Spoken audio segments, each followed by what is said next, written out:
Hello, hello, hello. Can you hear me good? Make sure that you can let me know that you can hear me good. I'm coming on a little early because I want to make sure that you can hear me. Okay, wonderful, wonderful.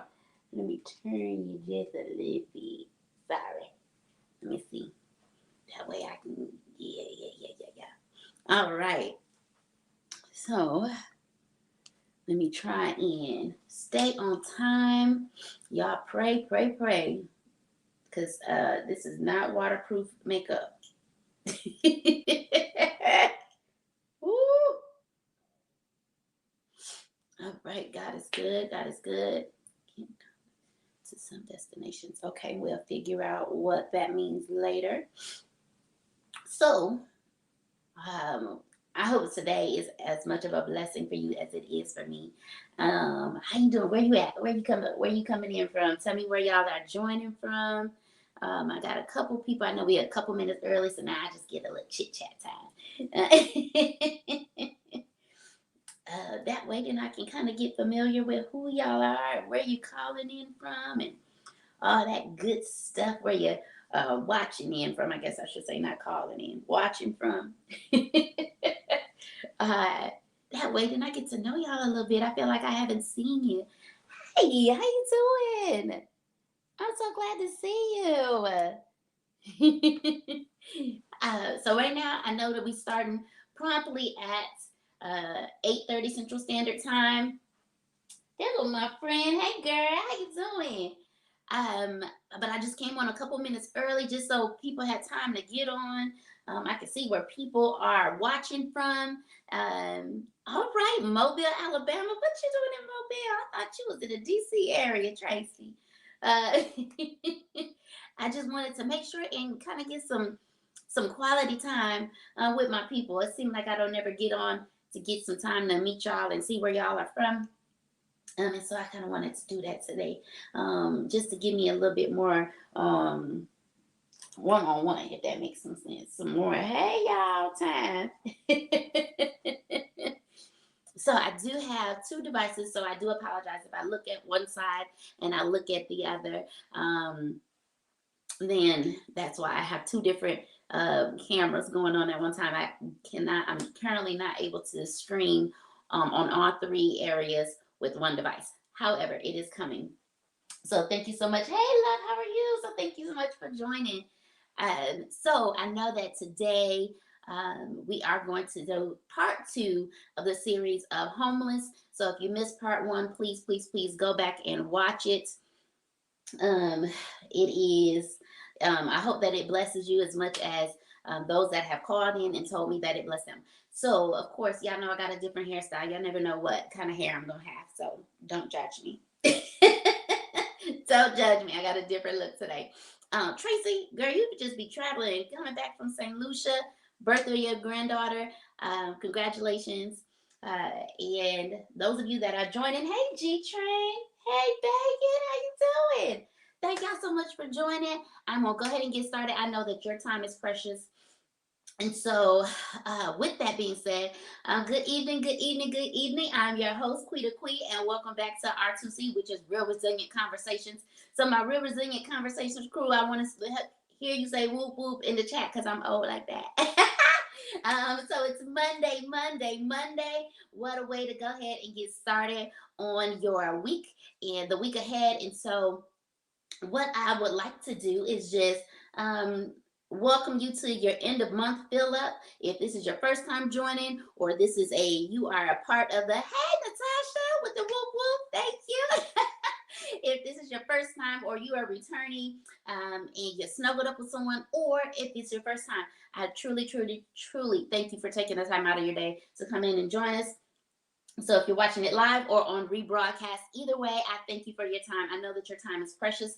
I'm only asking for 30 minutes. So if you can hang on tight, if you got to put the phone down, go do what you got to do, wash the dishes, check on the kids, but hang on, just listen in while you can, okay? So on the second and fourth Mondays, we come through and I give you whatever God has given me to give you an essence on how to be. I use quirky and unique topics on how to be more resilient in your everyday life. Thank you, G Train, with the whoop whoop on that side. So when we're talking about how to become a more resilient you, all I do is I take My assignment is to empower you on how to be a more resilient person, and to deal with the things and the challenges of the world of your day-to-day life. And so all I ask is that you give me 30 minutes. So if you do enjoy this type of teaching, just like, share, subscribe so other people can have the opportunity to hear it and maybe learn from it as well. Nothing crazy. I promise I'm not going too deep. Well, I am. Today's a little heavy, but that's okay. Sometimes we got to get heavy in order to get light. That makes sense. For my bi-weekly returnees, you know how we do. This is time. This is your time to go ahead and get your fill up. So today's topic is homelessness. So we're talking about homelessness, and I really want to know in the chat, tell me what you think homelessness has to do with resiliency. And the reason I ask is because usually you like, that don't sound like it go together, right? And in some aspects, it just seems like it should not, right? And because it seems like it should not, my goal really is to challenge you to really look at how you perceive what you think resiliency is. Okay, so down in their comment section, in the comments section, goodness, let me know what you think tonight's topic as far as homelessness and the second half of homelessness has to do with resiliency. Thank you so much for the compliments. I do appreciate you all. You all do make me smile on my hardest days. Today is one of those days for some reason. So if I start to cry, just know that I love y'all. So while you're thinking, I do want to ask the question, do you identify being homeless in any area of your life? Do you find yourself scared, afraid, frustrated, angry, bitter, right? Distrustful, tired, overwhelmed? And if at any point you said, well, yeah, Quita, that makes sense, today's show may be something that can help you out. And I know you like, you can't help me. You don't know nothing about me. I got it. However, I just want to give you some words of encouragement. If this works for you, if you like what I'm saying, please, please, please stick around. All right. So before we get started, once again, like, share, and subscribe if you like, if it makes sense for you. Okay. Just if not for you, for someone else. All right. So let's first look at the emotional homelessness, what emotional homelessness may look like. So in your eyes, in your mind, what do you think emotional homelessness would look like? Does that even make sense to talk about emotional homelessness? And when we're talking about emotional homelessness, really, we're talking about the lack of sense of worth. We're talking about not feeling like you have purpose. We're talking about not feeling like you belong. These are areas that we're going to kind of touch on when we're talking about feeling homeless in your emotions. And let's unpack that, right? Let's just slow down for a second. Let's unpack that for a moment. And when you're talking about the aspect of being homeless, and you're talking about things that make you feel like you have a lack of sense of worth, or and that sense of purpose and that sense of belonging, usually, right? And G-Train, you're right. You're talking about emptiness. And thank you so much for sharing. I appreciate you all. Loneliness, exactly. It usually stems from, and y'all, it blew my mind just to sit back and inhale this and really eat on it and chew on it. It stems from childhood. It comes from our childhood experiences. And our childhood experiences usually starts from not receiving that affection and that love as a child, which is why it is so important for us to love on those children, right? And if you think about the children that are in homeless shelters, the children that are waiting to be adopted, that are in foster care, when they don't receive that love, and you wonder why they have so many traumatic experiences as adults, right? It stems from their childhood and that emotional homelessness, right? And the stress of life events. Stress of life events is another thing, right? Talking about unhappy relationships, abusive relationships, dealing with bereavements, or any type of serious ailments. Stressful life events will have a hello, y'all. Once again, I'm sorry if I did not acknowledge you, but thank you so much for joining. Those stressful life events will cause that emotional homelessness, right? Being bullied, being abused, experiencing prejudice, right? And I just want you, I go to school to be a sociologist. So understanding prejudice, discrimination, and the stigma is what I am studying. So that is a part of who I am. So understanding that that is tied in with emotional homelessness is something that we really need to really understand and contemplate on. Am I living in a place of homelessness? And if you haven't watched part one, I kind of want you to go back and watch it. But there are different levels to homelessness. So are you at a place in your life where this is just an episode? Is this just a situational type of thing? Is this a constant where you live in that place of homelessness? Are you chronically dealing with these emotions, problems at work, problems with studying, physical health, which we'll talk about later, mental health problems, which we kind of talked about on part one, right? When we're talking about these things, all of these can lead to our emotional homelessness, right? Emotional homelessness, it can manifest right into different things because it's misunderstood. What was misunderstood usually eats upon us. It usually chews on us because we don't understand it. So we don't know what is eating away at us because we don't understand the emotional aspect behind it. And so people who are emotionally homeless uh, have a lack of a loving, caring, and protective environment. So they don't feel comfortable in their relationships, whether those be friendships, partnerships, family relationships, intimate relationships, because they don't feel protected. They don't feel like this is home. Does that make sense? They don't feel like I can be open, honest, and transparent, right? They don't feel like they can be hot. They can't do that because they don't feel at home. When you're at home, what do? Kick off your shoes and relax your feet, right? Because then you feel at home, you're comfortable. Some of y'all take your bra off, some of y'all take your hair off. So right? Whatever it is you do when you feel like you are at home. And when the emotional homelessness can be a response of that developmental trauma, the areas in your life where you should have been developing and learning how to be a well-rounded person, a well-rounded adult, then guess what? That the developmental aspect now has trauma attached to it. With that trauma attached to it, what can it do? It can split between internal and external experiences, meaning what has someone said to you and you internalized it? What have you read and now you have made that a part of who you are? Or what has someone done to you physically, mentally, emotionally, spiritually? What have they done to you that now you have made it a part of who you were, instead of shaking it off and saying that don't have nothing to do with me because that's not who I am?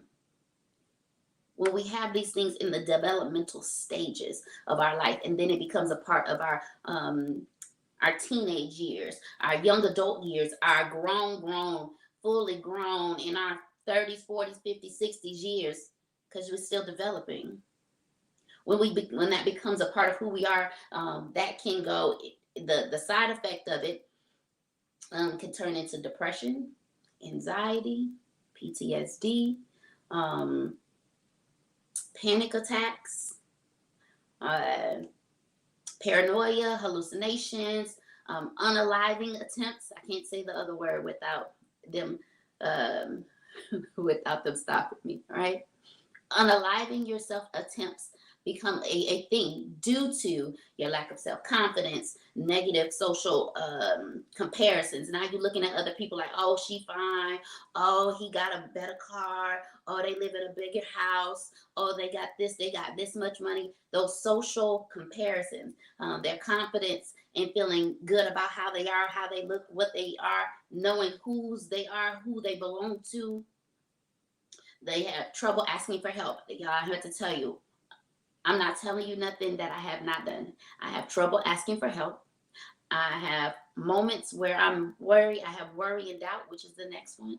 I doubt if I'm making the right decisions on how good I am to people, how good I treat people, on how Much I give to people, but then I am so broken myself in how much I can give that then when it's time, the people pleasing becomes too much. And then when I put the barriers up, like, oh, no, I can't do it. Now they're like, oh, you changed. Oh, you act different. And I'm like, whatever you call it, this is my time for me to heal.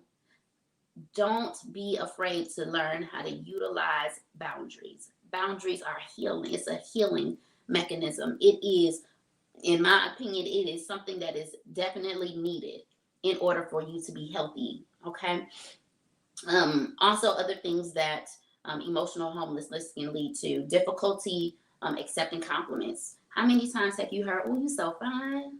"Oh, your mama and daddy did a good thing," right? Or "You so beautiful." "Ooh, I need to see what your mama look like so I know what you're gonna look like when you get older." You have problems accepting those compliments because there's some type of emotional homelessness at some level of your life, right? Negative self talks. Like, I'm struggling with this. I was just looking at my stomach today, like, oh, you got the gold. Ain't nobody gonna want you with this little pudge you got, girl. Your hair is a mess. Ain't nobody gonna want to deal with no woman who can't keep herself up. Got this going on. You got that going on. I had to stop myself. I had to put my hands on myself, and I had to say, you are beautifully and wonderfully made. Stop comparing yourself to other people.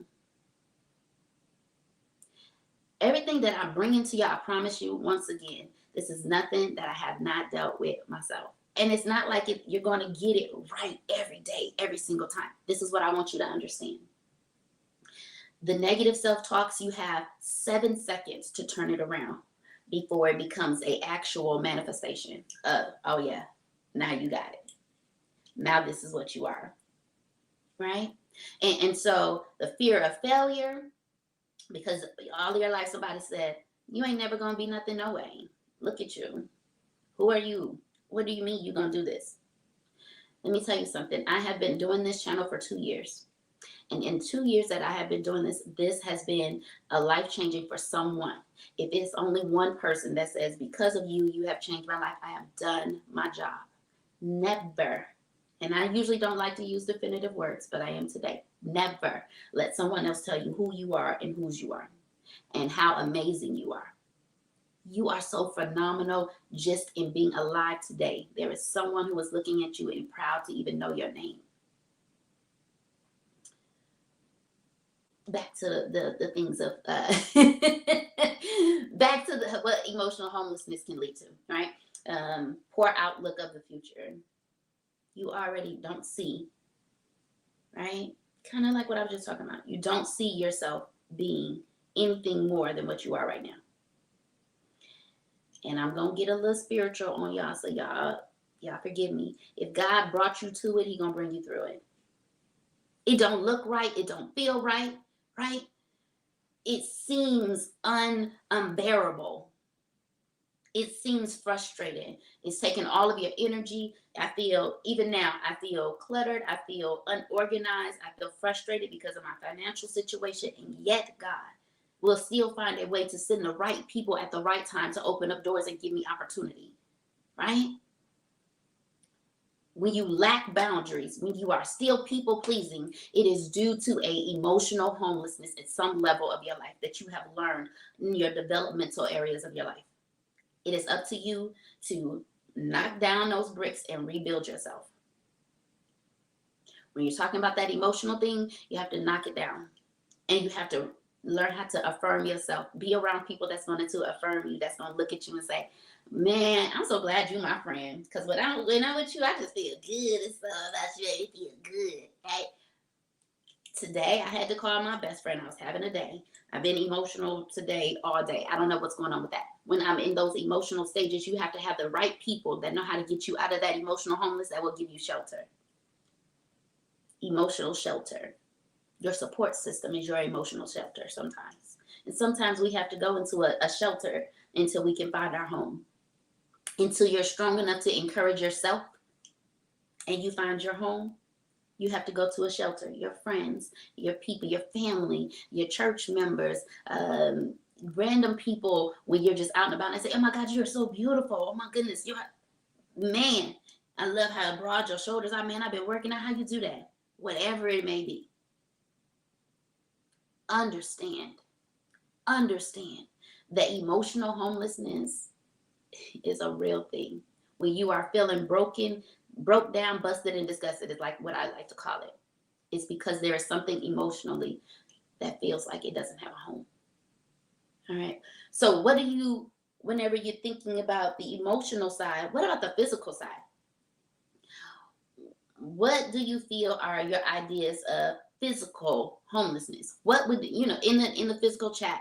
Or, I'm sorry, in the physical chat. In the chat, tell me, what do you think uh, physical homelessness looks like? Because I know that we just talked about emotional, so emotional thing is kind of easy to understand. But when you're talking about physical homelessness, am I still talking about the people that have to sleep on the benches, that are sleeping in their cars, that are sleeping on someone's couch? Are we still talking about those people, or are we talking about the actual physical being, who this physical body? And of course, I am talking about the physical body. And physical homelessness leads to those feelings of worthlessness, of self doubt, of isolation, and usually of sadness. And I can speak once again to that. Being someone that has physical ailments, you have people that's like, "Hey, are you coming out?" And you're like, "Well, no, because I'm hurting." And they're like, "Oh, you always hurting. You can't never come out." Whatever that might be, believe it, now this person now has feelings of worthless, like I can't even get myself up to go out and do this, or doubt that they would ever have friends or people that will accept them and love them and appreciate them. They have moments of isolation because they feel like every time they get close to someone, someone disappoints them because of their physical ailments. Because, oh, you can't do that because you got this ailment, we can't even go and do this because you got that going on. So now you feel isolated, like, oh, but they invite you, say, no, I'm good. I'm gonna just stay home. I'm gonna stick it out this time. But at home, they're going through this sadness period because they don't have people that they can trust. They feel homeless, right? And when you feel like you don't belong due to your physical ailments, and you feel homeless, and you feel like an outsider, I mean, what do you think some of those physical ailments could be? Of course, y'all know about my fibromyalgia. But what about people that have arthritis, or people that have epilepsy or cerebral palsy, anything going on with their spine, or a spinal cord injury, or if they had any type of brain injury, muscular dystrophy, multiple sclerosis, um, blindness, deafness, dwarfism. I know y'all like dwarfism. Guess what? The dwarfs can't go everywhere. They can't do everything. They can't see everything because they're like, well, you're not tall enough to get on this ride. We going to the amusement park, or now we got to make adjustments because you're short. So now we got to pick you up, or right. People that have autism, people that have sickle cell or Parkinson's or amputations, right? All of the things that you're thinking about when it's time for a physical being, any type of physical disability, so to speak, right? Their peace, the peace of having peace when you have a physical ailment is so multifaceted. You have to be at peace in your mind when you're knowing that there are people that are going to shut you out and shut you down simply because it is difficult for them to measure and define, because what you feel when your physical ailments affect your relationships, it will affect your peace. Does that make sense? And so how do you define finding home again when you can't change your physical ailments? How do you define finding a home when you are homeless physically in this physical body? How can you find what was before? What was your home before? When you didn't have the pain, when you didn't have to take the medication, when you didn't have to make these adjustments in order for you to fit in. What does home look like before you got Parkinson's? What does home look like before you had to use a cane in order to walk. What does home look like? And so the lack of feeling like you belong will actually heighten your social anxiety. So those are the people that have social anxieties, is because they don't feel like they belong. They feel disconnected. They have a um, they are on an emotional roller coaster, and then it's so strong for their emotional roller coaster that it takes a physical, all right, a physical representation of what they're feeling emotionally. And because research also, like I said, shows that it's usually also attached to the traumatic experiences that are associated with both um, the behavioral and their chronic physical conditions. It's tied to things that start once again in childhood. Teaching our children how to deal with life on a childhood level, and them not having to always deal with adult type of stressors, but also learning how to make wise decisions. Otherwise, when they are being bullied, when they are going through stressful life situations, when they are not feeling loved or not shown affection, if they are experiencing prejudice, discrimination, they are being associated with stigmas. Now, when they become adults, now they have these physical ailments that nobody else in the family has, and they wonder why. They have these emotional issues because now they lack self-confidence. They don't feel like they can ask for help without somebody saying, "Don't you need to figure it out yourself." They're still children. They're still learning. But now as adults, now they don't ask for help because they was always taught not to ask for help. You see what I mean?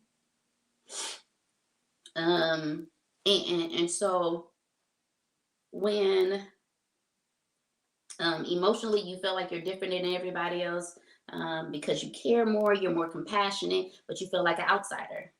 So now you